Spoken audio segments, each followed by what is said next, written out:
This is Leah Tarachansky with the Real News in Jamestown, New York, where today the 4th annual International Humanitarian Law Dialogues is taking place. Behind me you can see the prosecutors from all the international tribunals currently going on from the former Yugoslavia to Rwanda, Cambodia, Sierra Leone, including the International Criminal Court. Now I'm going to turn the first question to Bill Pace to ask him to explain the compromise that was worked out in Kampala. The main discussion here was the International Criminal Court's review conference that took place in Kampala, Uganda in June. The International Court was established in 1998. Its jurisdiction applies to any country, whether victim or aggressor, that agrees to join it. So far, 113 countries are signatories. The court was empowered to prosecute 3 crimes: genocide, war crimes, and crimes against humanity.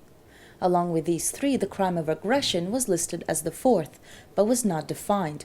Therefore, the court couldn't prosecute it. Its definition was postponed to June's review conference, and it led to a week-long heated debate.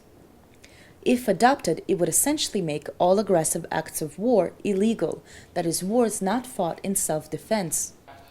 Some, such as the U.S. delegation, argued against and managed to push for significant amendments, even though the U.S. is not a state party to the court. The American team consisted of Harold Koh from the State Department and Stephen J. Rapp, Ambassador-at-Large for war crime issues. Here, Koh explains the changes the U.S. managed to push for. The outcome protected our vital interests.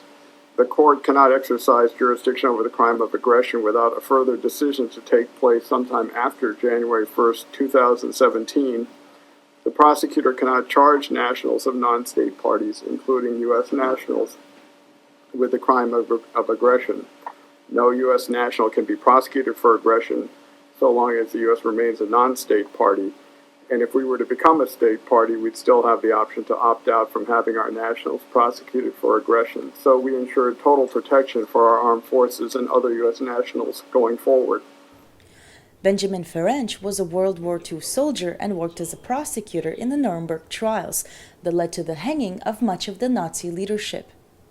Nuremberg was the first and only place where the crime of aggression was successfully prosecuted. He attended the Kampala conference and has been fighting to include aggression in the court's jurisdiction.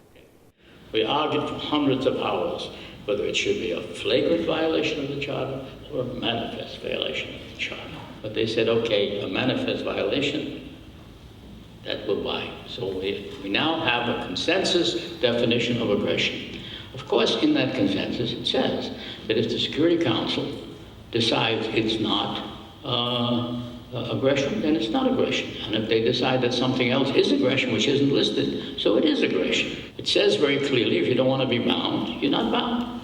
It says so. Several places. Security Council wrote that in all over the place. It's very, very weak foundation, but it's there. Basically what it means is attacking another nation in violation of the UN Charter.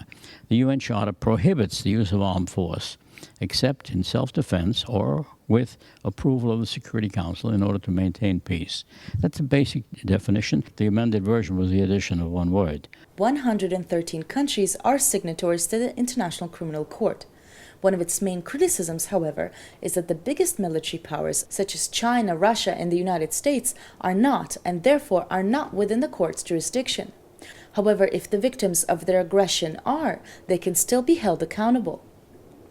Another method by which non-signatories can be brought to trial is if the UN Security Council refers the case to the court. However, the Council is a non-elected body of elite countries in the UN, where members have veto power. The Kampala Review Conference postponed the ratification of the crime of aggression into the court's jurisdiction until at least 2017, and that is if 30 member countries agree then. What was achieved in Uganda was a consensus on the definition of the crime. The cases currently before the International Criminal Court include the Congo, Central African Republic, Sudan, and Uganda, but the fight to expand the court's jurisdiction is an ongoing long-term struggle. Before the court came into being, ad hoc tribunals were set up on a case-by-case basis, such as in Cambodia, Yugoslavia, and Sierra Leone, and they are currently finishing up their work. These tribunals take up many years and cost hundreds of millions of dollars. Judge Richard Goldstone of South Africa was the chief prosecutor in the ad hoc tribunal for the former Yugoslavia and for Rwanda.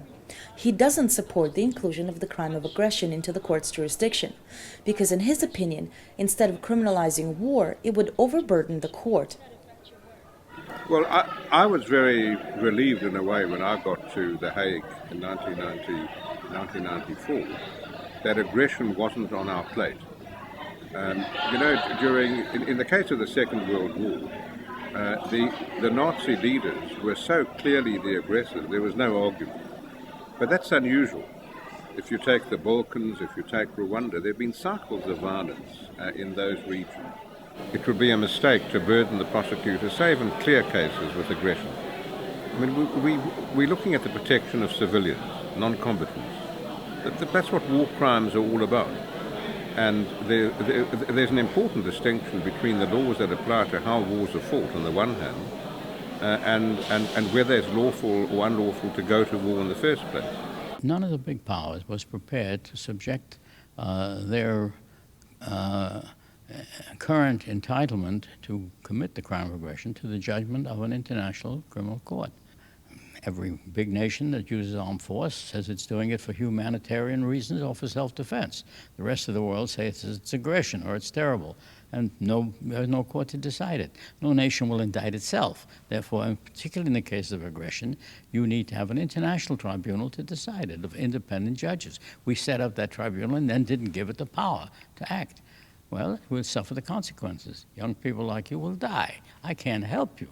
I can only point out how foolish it is.